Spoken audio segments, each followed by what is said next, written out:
Max Verstappen is unstoppable. For example, laps 2 to 19 before the Perez pit stop, Verstappen was putting laps on average 0.2 of a second faster than the Mexican driver. And this is despite having hard tires and being in dirty air. You can say that this is due to DRS advantage. However, if you look at the laps 11 and 12, after Verstappen overtook Ocon and wasn't in range of Sainz's DRS, he was still up 1500 on Perez. The only time in the race when Perez was faster were laps 22 to 30, after Perez changed tires to a new hard compound. And even then, starting from lap 31 and up to Verstappen pit stop on lap 44, Perez was losing nearly 2500 on average.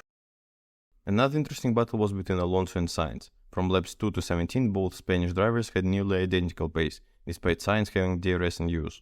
After seeing that Sainz won't be able to overtake Alonso, Ferrari decided to undercut Aston Martin, and they did it successfully.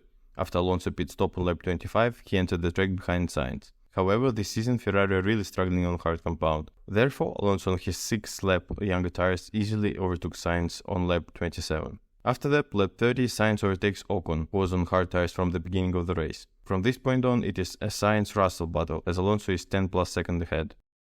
Now, as per usual, let's have a look at the graph for the race start stint. For Perez, Verstappen, Russell, Alonso and Sainz. We can see that Mercedes is struggling to keep up with the pack, falling on average more than 0.5 behind Verstappen's average times for this stint. If we look at the lap times for the middle and end of the race, we can see that Ferrari of Carlos Sainz is now at the back. For laps 26 to 57, both Ferrari drivers are losing more than 0.75 of a second to Perez. Alonso and Russell are closer, and are both losing just above 0.4 of a second to the Mexican driver. This confirms that Ferrari are once again having the hard tire, low fuel crisis present in the first 3 races. So what are the takeaways? Firstly, Verstappen is simply unstoppable. As can be seen, it is not the strategy but sheer speed that is winning him all the races. Despite Perez having a great race, being fast is not enough for him to compete with Verstappen. Secondly, Ferrari are still struggling in low fuel hard compound situations. This seemed to be cured in Baku, but unfortunately for them, in these circumstances, they are still unable to compete even with Mercedes.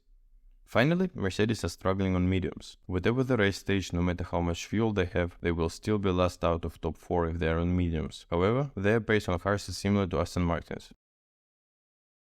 That will be it for today. Let me know if I missed anything in the comments. Please leave a like and subscribe if you enjoyed the video. Thank you for your time.